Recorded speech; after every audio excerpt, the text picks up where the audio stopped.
Bienvenidos una vez más a su Biblioradioteca, quien les narra en esta ocasión Muchos cuerpos, una misma alma, de Brian Weiss, el poder sanador de una nueva terapia que nos abre hacia las vidas futuras. Una única alma existe en muchos cuerpos, Plotino. Nota del autor. En este libro no he reproducido de forma literal las sesiones mantenidas con mis pacientes, como hacía anteriormente, ya que varios de ellos han sido reconocidos debido a que solo cambié sus nombres. En esta ocasión me he tomado la libertad de alterar ocupaciones y profesiones, datos geográficos, ciudades, calles, etc., u otra información que pudiera servir para identificarles. También he modificado ligeramente el diálogo entre médico y paciente por motivos de confidencialidad. No obstante, lo que he escrito es totalmente fiel a las conversaciones mantenidas. Sin duda, el lector podrá detectar algunos anacronismos en el diálogo, como sucedió con determinados críticos en mis anteriores libros. Para ellos, por ejemplo, la fecha de antes de Cristo que Catherine menciona en Muchas vidas, muchos maestros, deja la historia sin efecto. Sin embargo, para los escépticos, esta prueba de inverosimilitud era un detalle que no le dejaba ver el bosque. Se explica fácilmente. Todos los recuerdos de mis pacientes han pasado por el filtro de las mentes del siglo XX. Son conscientes del presente, aunque sus recuerdos proceden del pasado o, en el caso de este libro, del futuro. Prólogo. En los últimos tiempos he visitado repetidamente un lugar al que antes había ido en contadas ocasiones, el futuro. Cuando Catherine acudió a mí como paciente psiquiátrica hace 24 años, recordó con asombrosa precisión las vidas anteriores que había llevado en épocas tan distantes entre sí, como el segundo milenio antes de Cristo y mediados del siglo XX, y con ello cambió mi vida para siempre. Yo era psiquiatra, un científico formado en Yale y Columbia. Entonces me topé con una mujer que me hablaba con todo lujo de detalles de experiencias vividas siglos atrás que no podía haber conocido en esta vida, y ayudado por otros expertos logré darles validez. En mi ciencia no había nada que pudiera explicarlo. Lo único que sabía era que ella me contaba lo que realmente había visto y sentido. A medida que avanzaba la terapia, Catherine iba recordando lecciones de los sabios, guías o espíritus incorporados poseedores de una gran erudición que la rodeaban cuando estaban ausentes de su cuerpo. Enseñanzas que desde entonces han sido trascendentales en mi pensamiento y han gobernado mi conducta. Catherine podía adentrarse tanto en el pasado y había tenido experiencias tan trascendentes que, al escucharla, me sentía envuelto en una especie de magia, en cierto misterio. Me hablaba de reinos de cuya existencia yo jamás había tenido noticia. Me llenaba de júbilo, de asombro y de miedo. ¿Quién iba a creerme? Para empezar, ¿me lo creía yo mismo? ¿Acaso estaba loco? Parecía un chiquillo dueño de un secreto cuya revelación iba a cambiar para siempre la concepción de la vida. Y pese a ello, imaginaba que nadie me creería.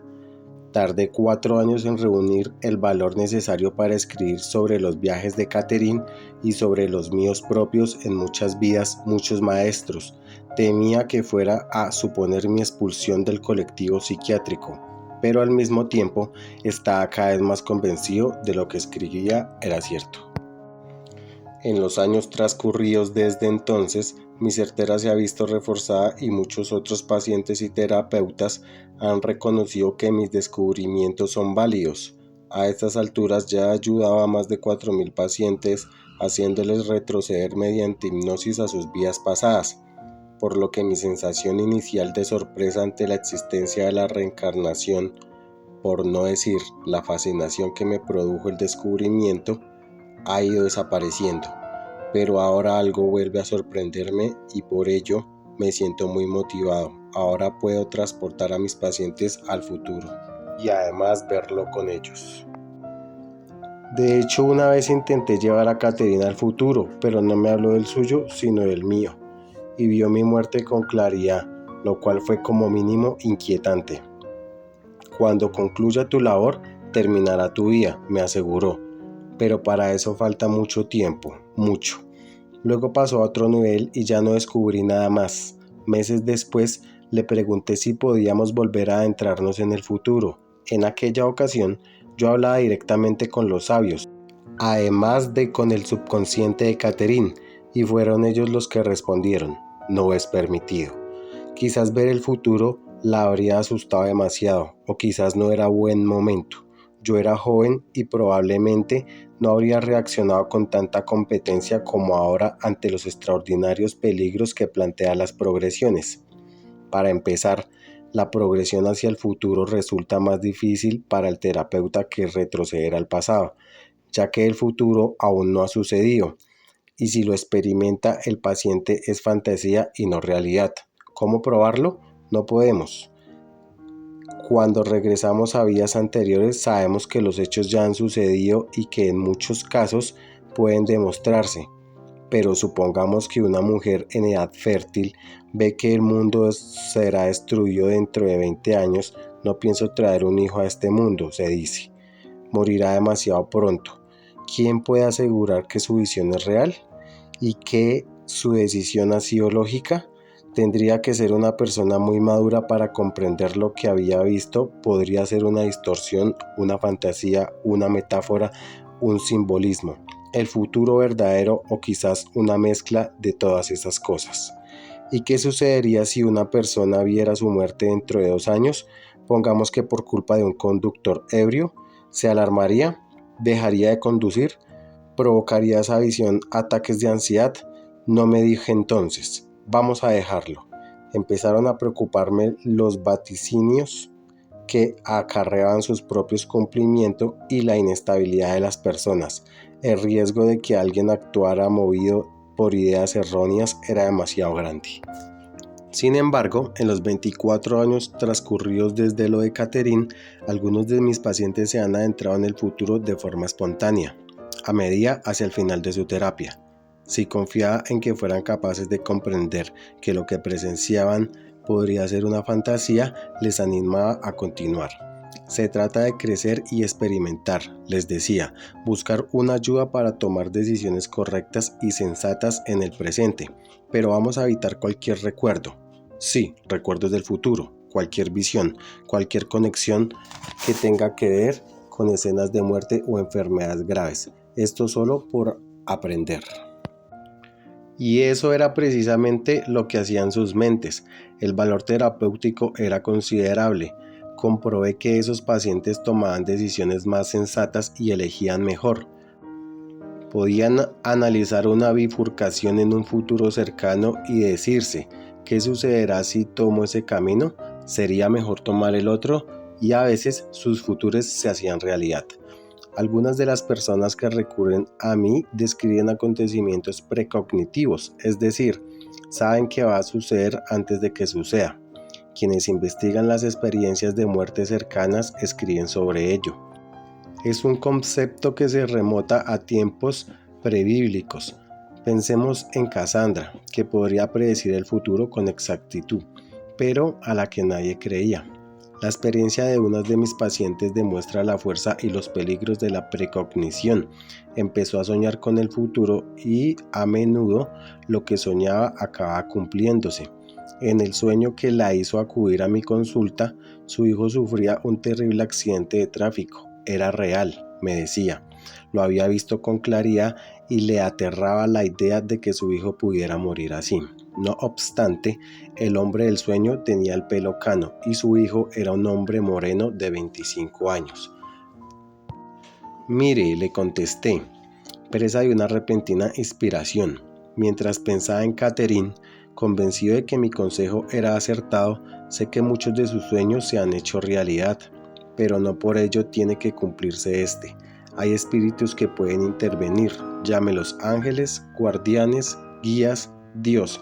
Son energías más elevadas, conciencias superiores que nos rodean. En términos religiosos, esto se denomina gracia, la intervención de un ser vivo. Rece, envíe luz, haga lo que pueda a su manera. Tomó mis palabras al pie de la letra y rezó, meditó, pidió un deseo, revisualizó, pero aún así el accidente sobrevino.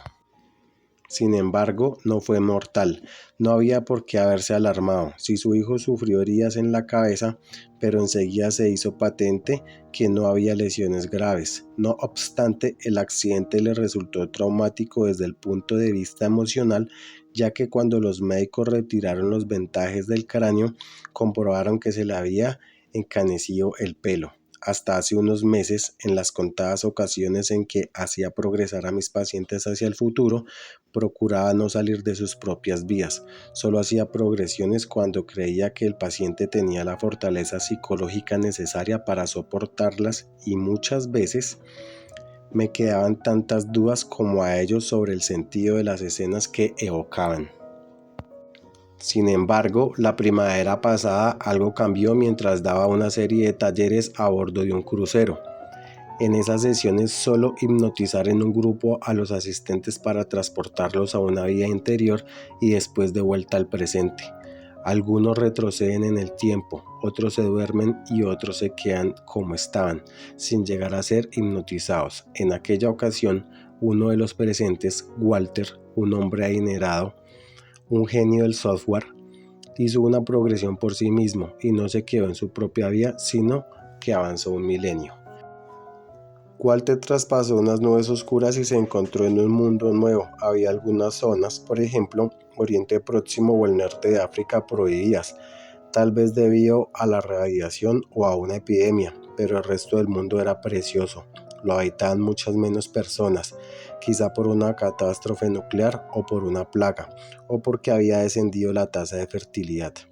Walter se quedó en el campo, así que no pudo decir nada de las ciudades, pero la gente estaba a gusto, contenta, incluso feliz. Decía que no tenía palabras para describir su estado con precisión.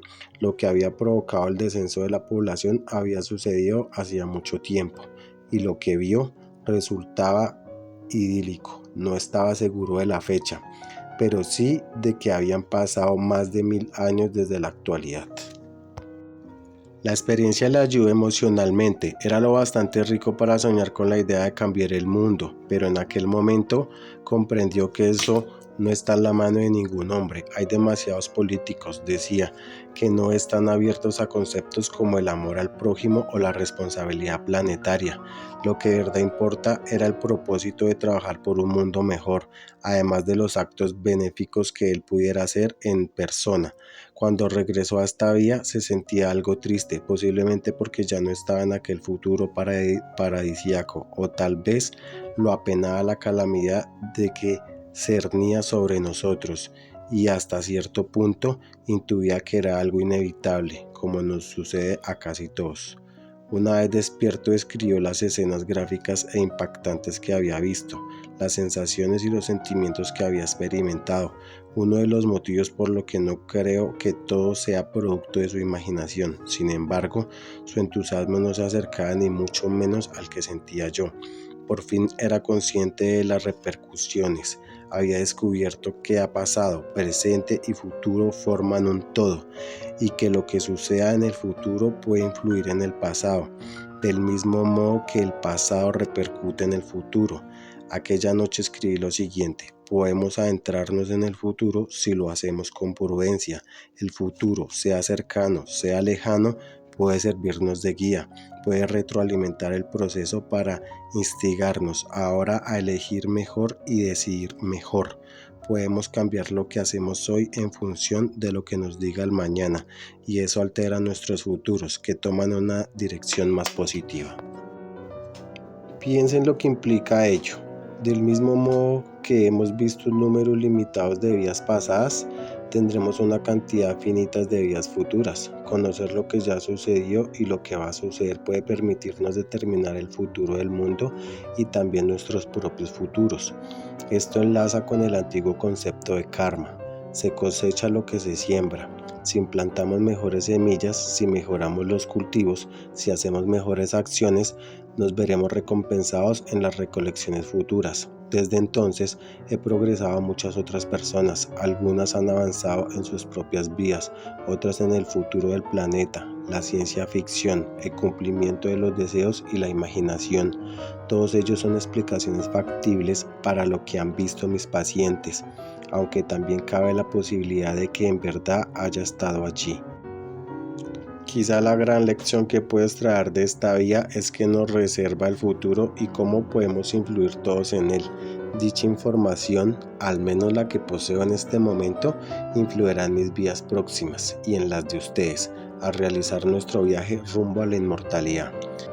La flexibilidad del futuro y nuestra presencia en él son los conceptos que se tratan en este libro. La compasión, la empatía, la no violencia, la paciencia y la espiritualidad son lecciones vitales que todos debemos aprender. En esta hora voy a mostrarles con los ejemplos de algunos de mis pacientes más destacables, por qué son tan importantes, y también voy a añadir algunos ejercicios sencillos para empezar a enseñarles cómo interiorizarlas a lo largo de su existencia. Puede que algunos de ustedes lleguen a experimentar regresiones, pero no se desanimen si no es así, ya que si aprenden estas lecciones, esta vida y las que lleven al futuro serán más felices, más fáciles y más ricas desde el punto de vista emocional, y se sentirán más realizados. Es más, si todos nosotros logramos interiorizar esas enseñanzas, el futuro en sí será mejor para la humanidad como colectivo, ya que seamos o no conscientes de ello, todos luchamos para alcanzar el objetivo final, que es el amor con mayúscula. Capítulo 1. La inmortalidad. Todos somos inmortales. No me refiero simplemente a que antes de morir transmitimos nuestros genes, nuestras convicciones, nuestras peculiaridades y nuestras costumbres a nuestros hijos, y ellos a su vez a los suyos, aunque desde luego esto es así. Tampoco me refiero a que nuestros logros, la obra de arte, el invento para la confección de zapatos, la idea revolucionaria, la receta para hacer tarta de arándanos no sobreviven, aunque desde luego esto también es así. Lo que quiero decir es que la parte más importante del ser humano, el alma, vive eternamente. Sigmund Freud afirmó que la mente funcionaba en distintos niveles. Entre ellos está lo que él denominó el inconsciente, del que, como su propio nombre indica, no somos conscientes, y que almacena toda nuestra experiencia y nos empuja a actuar como actuamos, a pensar como pensamos, a responder como respondemos y a sentir como sentimos. Freud comprobó que solo si accedemos al inconsciente podemos descubrir quiénes somos, para con ello alcanzar la curación. Hay quien ha escrito que es eso precisamente el alma, el inconsciente de Freud, y en mi trabajo de regresión y últimamente de progresión de pacientes a sus vidas pasadas y futuras para que puedan curarse con más facilidad, esto es también lo que veo, el funcionamiento del alma inmortal. Creo que todos poseemos un alma que existe después de la muerte del cuerpo físico y que regresa una y otra vez a otros cuerpos en un intento progresivo de alcanzar un plano superior. Una de las preguntas que surgen con frecuencia es: ¿de dónde salen las almas? Si ahora hay muchas más gentes que cuando se creó el mundo, una respuesta sería que hay numerosas dimensiones en las que viven las almas, que no solo existen en la Tierra. Si la población del planeta se reduce en el futuro, las almas pasarán a otras esferas. Esto no puede demostrarse de forma empírica. El alma no tiene ADN, o al menos no tiene un ADN físico como el que describe Crick y Watson. Sin embargo, los casos de los que se tiene conocimiento son abrumadores y para mí, sin lugar a dudas, concluyentes. Los he visto casi todos los días desde que Catherine me llevó con ella hasta momentos del pasado tan dispares como la Arabia del año 1863 a.C. o la España de 1756. Por ejemplo, tenemos a Elizabeth y a Pedro en lazos de amor, que se habían amado en vidas anteriores y se reencontraban en la presente. La Linda a través del tiempo, guillotinada en Escocia, casada en Italia siglos después con el que ha sido su abuelo en esta vida, y anciana más tarde en Holanda. Rodeada por su extensa y querida familia, a Adán y a Laura y a Job, los mensajes de los sabios, y a unos 4.000 más. Sobre algunos he escrito, sobre muchos no. cuyas almas han recorrido vidas pasadas y han llevado consigo su parte inmortal hasta el presente. Algunos de estos pacientes recordaban idiomas que habían hablado en vidas anteriores y que en esta jamás habían aprendido o estudiado, un fenómeno conocido como xenoglosía, que supone una prueba importante de que lo que relataba era cierto. Cuando mis pacientes se veían en otras vidas, los traumas que les habían conducido hasta mí quedaban mitigados y en algunos casos llegaban a desaparecer. Ese es, pues, uno de los propósitos fundamentales del alma, progresar hacia la curación. Si fuera yo el único que hubiera visto esos casos, el doctor tendría razón al creer que sufro alucinaciones o que he perdido el juicio, pero no. Hace miles de años que los budistas y los hindúes acumulaban casos sobre vidas pasadas. La reencarnación se mencionaba en el Nuevo Testamento hasta tiempos de Constantino, cuando los romanos la censuraron, y hasta es posible que el propio Jesús creyera en ella, ya que preguntó a los apóstoles si reconocían en San Juan Bautista al profeta Elías, que había vivido 900 años antes, resucitado. De hecho, se trata de un principio esencial del misticismo judío. En algunas sectas se enseñaban formas habituales hasta principios del siglo XIX. Cientos de terapeutas han grabado miles de sesiones sobre vidas pasadas y muchas de las experiencias de sus pacientes se han comprobado. Yo mismo he verificado detalles y he hecho concretos de los recuerdos de vidas anteriores de Catherine y otros pacientes. Información precisa que resulta imposible atribuir a la falsa memoria o a la fantasía. Ya no dudo que la reencarnación es real. Nuestras almas han vivido antes y volverán a vivir. Esa es nuestra inmortalidad. Justo antes de morir, el alma, esa parte del ser que es consciente cuando abandona el cuerpo, se detiene durante un instante, flotando en el aire. En ese estado puede diferenciar el color, escuchar voces, identificar objetos y repasar la vida que acaba de dejar atrás. Ese fenómeno se conoce como experiencia extracorporal y se ha documentado en miles de ocasiones. Son especialmente conocidos los casos de Elizabeth Kubler-Ross y Raymond Moody. Todos los experimentamos al morir, pero son pocos los que han regresado a la vida presente para contarlos. Uno de esos casos me lo relató y yo lo mencioné brevemente en Los Lazos de Amor. No la propia paciente, sino su cardiólogo del Centro Médico Monte Sinai de Miami, un científico, un hombre muy académico y con los pies en el suelo. La enferma, una anciana diabética, estaba ingresada para hacerse unas pruebas cuando sufrió un paro cardíaco. Sencillamente el corazón dejó de latir y entró en coma. Los médicos no eran nada optimistas, pero aún así se esforzaron denodadamente por revivirla y llamaron a su cardiólogo para que les ayudara. El especialista entró corriendo en la UCI y se le cayó un bolígrafo de oro de aspecto bastante inusual, que fue rodando por toda la habitación hasta detenerse bajo una ventana.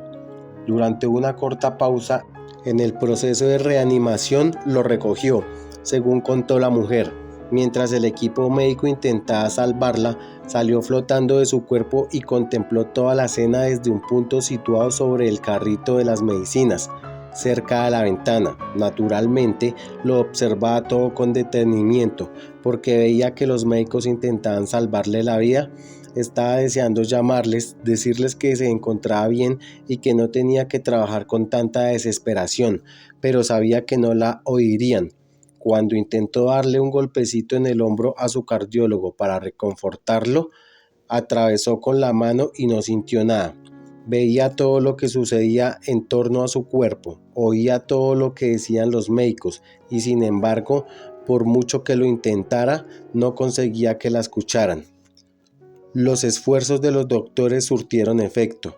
La mujer regresó a la vida.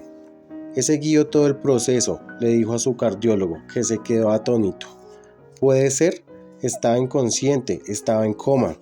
El bolígrafo que se le ha caído es muy bonito, replicó ella. Debe ser muy caro. Lo he visto. ¿Lo ha visto? Acabo de decírselo, respondió, y pasó a describir el bolígrafo.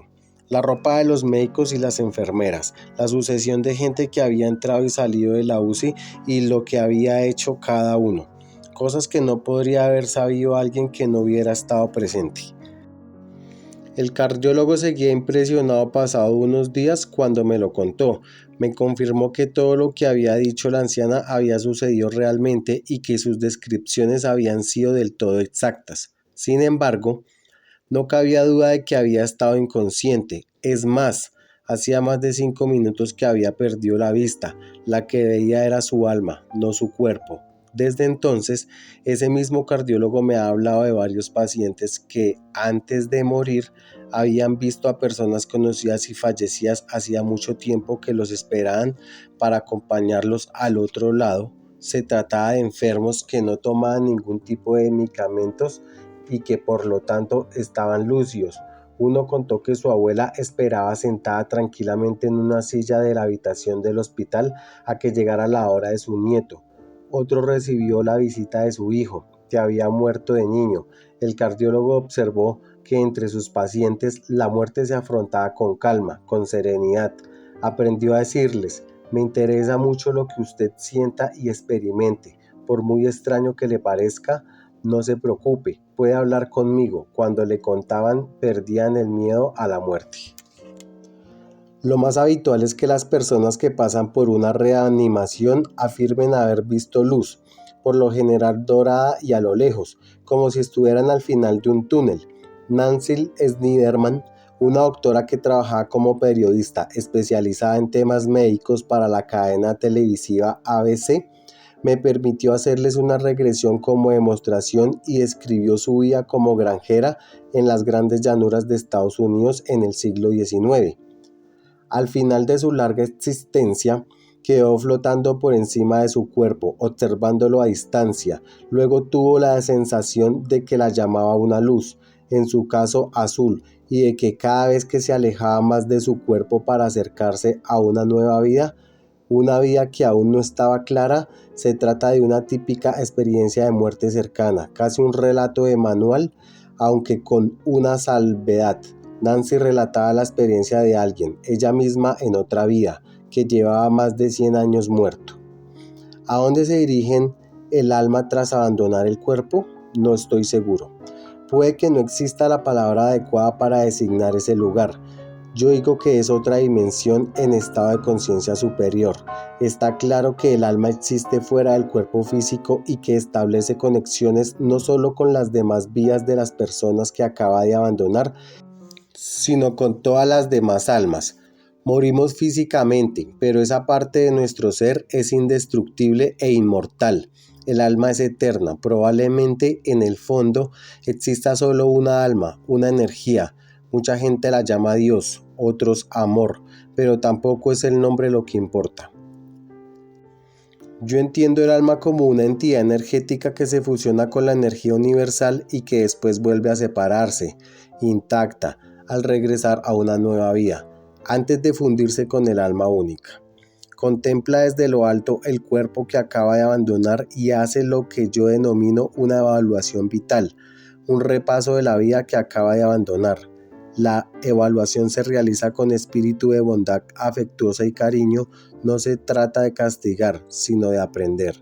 El alma registra las experiencias, siente el aprecio y la gratitud de todas aquellas personas a las que uno ha ayudado en la vida y de todos aquellos seres a los que ha amado, con más intensidad ahora que ha abandonado el cuerpo.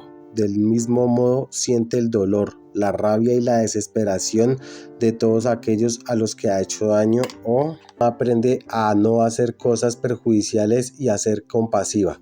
Una vez termina la evaluación, el alma parece alejarse más del cuerpo y a menudo encuentra la hermosa luz, como hizo la antepasada Nancy Sniderman, aunque puede que no suceda de inmediato, pero no importa, la luz siempre está ahí. A veces hay otras almas, llamémoslas sabios, maestros o guías, que son muy experimentadas y que nos ayudan en nuestro viaje hasta el alma única. En un nivel determinado se funde con la luz, pero sin perder la conciencia, para poder seguir aprendiendo al otro lado. Al final del viaje inmortal, la fusión será completa. Y ese proceso va acompañado de una indescriptible sensación de felicidad y del conocimiento de que sigue individualizada, con lecciones que aprender tanto en la tierra como al otro lado. Al final, el tiempo transcurrido varía, el alma decide regresar a otro cuerpo y, cuando se reencarna, pierde la sensación de estar fusionada. Hay quien cree que la separación de esa gloria, de esa dicha que surge de la fusión de luz de energía, produce un hondo pesar y puede que sea así. En la Tierra, en el presente, somos individuos, pero en la individualización es una ilusión característica de este plano, de esta dimensión, de este planeta. Si estamos aquí, somos reales, tangibles, igual que el sillón en el que quizás está sentado usted mientras lee. Pero los científicos saben que un sillón lo compone solo átomos, moléculas, energía. Es un sillón y al mismo tiempo energía. Nosotros somos humanos, finitos y al mismo tiempo inmortales. A mi entender, en el nivel superior todas las almas están interconectadas. Creemos que somos entidades individuales, separadas, pero es solo una ilusión, una falsa ilusión que, aunque en la Tierra pueda tener sentido, nos impide ver la realidad. Estamos conectados con todas las demás almas y en una esfera distinta somos uno. En este mundo, nuestros cuerpos son densos y pasan según parámetros físicos, sufren dolencias y enfermedades, pero estoy convencido de que en reinos superiores no existen los padecimientos físicos. En esferas aún superiores no hay nada físico, solo la conciencia pura, y más allá, y más allá, y más allá, en niveles que no podemos llegar a concebir y donde todas las almas conforman una única, ni siquiera existe el tiempo, esto es decir, que las vidas pasadas, presentes y futuras podrían discurrir de forma simultánea. Soy médico y psiquiatra y curar a la gente es la pasión de mi vida. Creo que a cada uno de nosotros el instinto nos empuja hacia la curación y el crecimiento espirituales, hacia la comprensión y la compasión, en resumen, hacia la evolución. Soy de la opinión de que espiritualmente avanzamos, no retrocedemos. El inconsciente o el subconsciente o mente superconsciente o también alma lleva incorporado un mecanismo que lo conduce por un sendero positivo de evolución espiritual. En otras palabras, evoluciona siempre, en todo momento, hacia la salud. En un nivel superior, el tiempo se mide en función de las lecciones aprendidas, aunque en la Tierra transcurra según los parámetros que ya conocemos. Vivimos dentro del tiempo y, a la vez, fuera de él. Nuestras vidas pasadas y futuras convergen en el presente y sí pueden inducirnos a la curación ahora, de modo que la existencia actual sea más sana y más plena desde el punto de vista espiritual.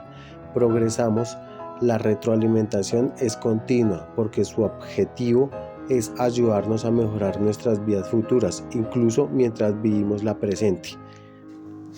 Tengo la impresión de que somos muchos los que dedicamos demasiado tiempo a los niveles de comprensión superiores. ¿Cómo serán?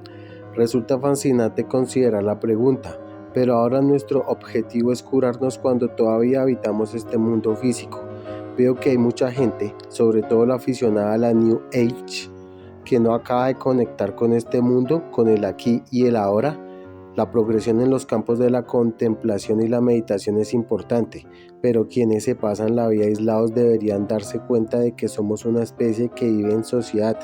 Quienes no disfrutan de las delicias de lo físico, de los placeres de los sentidos, no aprenden a disfrutar plenamente la lección que nos ofrece la vida. Como ya he dicho, hasta hace poco solo había practicado regresiones con mis pacientes para que vieran y comprendieran sus vidas pasadas. Ahora he empezado a hacer con ellos progresiones hacia el futuro. No obstante, aunque solo estudiemos nuestras vidas anteriores, podremos descubrir cómo hemos evolucionado en ellas. Cada vida es una experiencia de aprendizaje y extraemos enseñanzas de las existencias pasadas. Podremos modificar el presente a nuestro libre albedrío, un libre albedrío consciente, claro, el libre albedrío del alma. El alma elige a nuestros padres, ya que nuestro impulso es continuar el aprendizaje para avanzar en el proceso de curación. Por esa misma razón, decidimos qué hacer en la vida presente. No optamos por unos padres maltratadores, porque nadie quiere que le peguen, y sin embargo, hay padres que convierten, mediante el ejercicio del libre albedrío, en maltratadores, aunque en una próxima vida, o tal vez en esta misma, aprenderán a ser compasivos y pondrán fin a esa conducta. Yo elegí regresar como hijo de Alvin y Dorothy Weiss y ser psiquiatra. En mi vida anterior fui miembro de la resistencia checa y me asesinaron en 1942 o 1943. Quizá la forma en que morí me empujó a realizar mi presente estudio en la inmortalidad. Quizá mi deseo de investigar y enseñar prosa de otra vida como sacerdote en la antigua Babilonia. Sea como fuere, elegí volver como Brian Weiss para aprovechar al máximo mi aprendizaje personal y compartirlo en los demás dedicándome a la curación. Opté por mis padres porque con ellos sabía que sería fácil aprender. Mi padre reverenciaba el mundo académico y quería que fuera médico. También le gustaba la religión y me instruyó en el judaísmo, aunque sin obligarme a nada. Así pues, me convertí en rabino laico, en psiquiatra. Mi madre era cariñosa y nada crítica. De ella heredé una seguridad en mí mismo que con el paso de los años me permitió arriesgar mi carrera profesional y mi estabilidad económica al publicar muchas vidas, muchos maestros. Ninguno de mis progenitores era espiritual, en el sentido de la New Age, dada la palabra, y ninguno de los dos creía en la reencarnación. Según parece, los elegí porque me ofrecían el apoyo y la libertad necesarios para adentrarme en el camino de la vida que acabé eligiendo. ¿Participó alguien más en mis decisiones? Eso me pregunto yo. ¿Espíritus? ¿Guías? ¿Ángeles? ¿Son todo ello partes del alma única? No lo sé. Es cierto que un alma determinada eligió volver como Saddam Hussein y otra como Osama Bin Laden. Mi opinión es que su objetivo era el mismo que el nuestro: aprovechar al máximo sus oportunidades de aprendizaje. En un principio no decidieron regresar para hacer sufrir a nadie, para provocar violencia, para hacer saltar a otras personas por los aires y convertirse en terroristas, sino para resistirse a esos impulsos, seguramente porque habían sucumbido a ellos en vidas anteriores. Volvieron para someterse a una especie de examen en escuela en la que vivimos y suspendieron con todas las de la ley. Todos son especulaciones, desde luego, pero me parece que sus almas se reencarnaron en ellos con la idea de encontrar alternativas a la violencia, a los prejuicios y al odio. Por ese mismo motivo regresaron el alma del padre maltratador, acumularon riqueza y poder y tuvieron que elegir entre la violencia y la compasión, entre el prejuicio y el aprendizaje, entre el odio y el amor. Esta vez ya sabemos por qué se destacaron. Tendrán que regresar de nuevo, atenerse a las consecuencias de sus actos y de nuevo vérselas con estas decisiones hasta que sean capaces de avanzar. Los alumnos me preguntan por qué iba a elegir nadie reencarnarse para vivir en una zona infestada de ratas en Bogotá o en Harlem. Los monjes budistas que he conocido, el séquito de Dalai Lama, se ríen de esa pregunta, porque consideran que la vida es una representación teatral. El hombre de los suburbios interpreta un papel, sin más, y en la próxima vida ese actor reaparecerá como un príncipe. Yo creo que elegimos volver a un cuchitril lleno de ratas porque tenemos que entender qué significa ser pobre. En otras vidas ya seremos millonarios, tendremos que ser ricos, pobres, hombres, mujeres, sanos, enfermos, grandes, pequeños, fuertes y débiles. Si en una vida tengo dinero y hay otro ser que vive como yo viví una vez, en los suburbios de Bogotá, sentiré deseos de ayudarle, porque supondrá un paso adelante en mi realización personal. Hay dos elementos fundamentales que debemos tener en cuenta. Para empezar, no podemos aprenderlo todo en una sola existencia, pero no importa, porque disponemos de vidas infinitas que aún están por llegar. En segundo lugar, cada vez que regresamos lo hacemos para curarnos. Nuestras vidas son una serie de peldaños en la escala evolutiva, donde nos encontramos, pues, cuando estamos completamente curados y superamos el último escalón, seguramente en el nivel espiritual superior que nos llaman cielo y otros nirvana. Para mí, nuestro planeta se creó como laboratorio de emociones, sensaciones, sentimientos y relaciones. Aquí podemos estar enamorados y sentir un placer y una alegría inmensos. Podemos oler flores, tocar la piel de un bebé, contemplar el esplendor de un paisaje, escuchar la música del viento. De eso se trata. Menuda aula. En los años venideros, la prueba de fuego será determinada si queremos respetar esa escuela o destruirla, algo que la tecnología moderna ya no nos permite. No estoy seguro de nuestro libre albedrío sea capaz de tomar esa decisión. Puede que sea nuestro destino. Si una mente superior y única decide que nuestro planeta merece ser preservado, no será destruido. En caso contrario, si acabamos con la Tierra, no por ello dejarán de existir nuestras almas. Ya encontrarían otra escuela, aunque quizás no tan hermosa como esta ni tan física.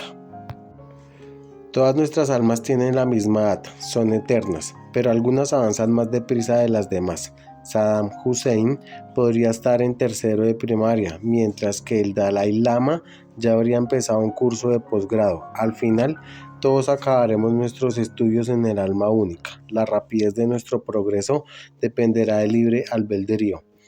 Ese libre albedrío al que me refiero aquí no es lo mismo que la capacidad de nuestra alma de elegir a nuestros padres y nuestras circunstancias. Se trata más bien de la voluntad humana, que en la tierra controlamos nosotros mismos, lo distinto del destino, que a menudo nos une a otro ser en lo bueno y en lo malo. Es el libre albedrío el que nos permite decidir qué comemos, qué coche tenemos, qué ropa llevamos, a dónde vamos de vacaciones. El libre albedrío nos faculta también para seleccionar a nuestras parejas, aunque probablemente sea el destino el que haga que nos atraigan, y viceversa. Conocí a Carol, mi esposa, en los Montes Castile, en el estado de Nueva York, donde trabajaba de ayudante de camarero en un hotel en el que ella se alojó. El destino, el curso de nuestra relación, al igual que el de cientos de millones, dependiendo en cambio de nuestra voluntad, de nuestro libre albedrío, los que elegimos salir juntos y casarnos fuimos nosotros. Del mismo modo, podemos decidir aumentar nuestra capacidad de amar o de ser compasivos. Podemos optar por llevar a cabo los pequeños actos de bondad que nos aportan una satisfacción interna. Podemos escoger la generosidad frente al egoísmo, el respeto frente al prejuicio, en todos los aspectos de nuestras vidas. Podemos tomar la decisión basada en el amor y, al hacerlo, nuestras almas evolucionarán. El Dr. John E. Mack, ganador del Premio Pulitzer y catedrático de Psiquiatría de la Facultad de Medicina de Harvard, señala lo siguiente: en la actualidad somos testigos de la confluencia de la ciencia, la psicología y la espiritualidad. Tras siglos de fragmentación ideológica y disciplinaria, tanto la física moderna como la psicología en profundidad están revelándonos un universo en el que todo lo que percibimos a nuestro alrededor está conectado mediante resonancias físicas y no físicas que pueden lograr que la justicia, la verdad y el amor universal sean algo más que una simple fantasía utópica. El kit de esa posibilidad es lo que el mundo laico occidental ha dado en llamarse estados de conciencia no comunes, algo con las grandes tradiciones religiosas del mundo denominan de formas muy diversas, como sentimiento religioso primario, unidad mística, conexión con la esencia del ser o amor universal. El kit de esos estados de conciencia o ser es una posible expansión del yo fuera de sus límites habituales. Yo diría alma en lugar de yo, y añadiría que esos límites rebasan el universo mensurable. He tardado 24 años en dar con la pura verdad que conforma la esencia del presente libro. Somos inmortales, somos eternos, nuestras almas jamás morirán. Así pues, deberíamos empezar a comportarnos como si supiéramos que la inmortalidad es una bendición que nos ha sido concedida.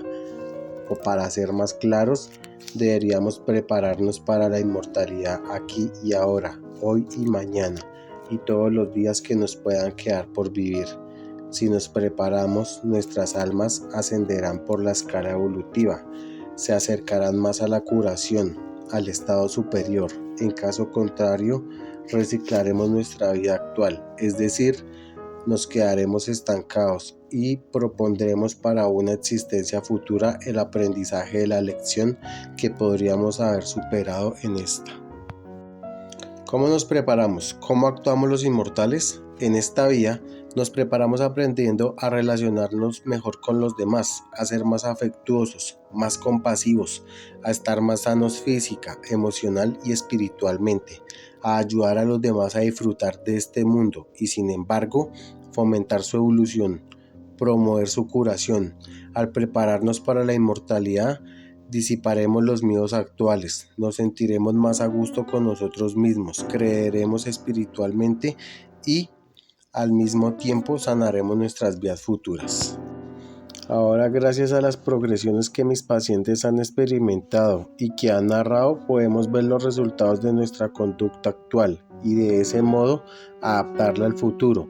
Y es que acelerar el proceso de curación, de evolución, es lo más terapéutico que podemos hacer, lo mejor, no solo por nuestras propias almas, sino por todos los habitantes del mundo.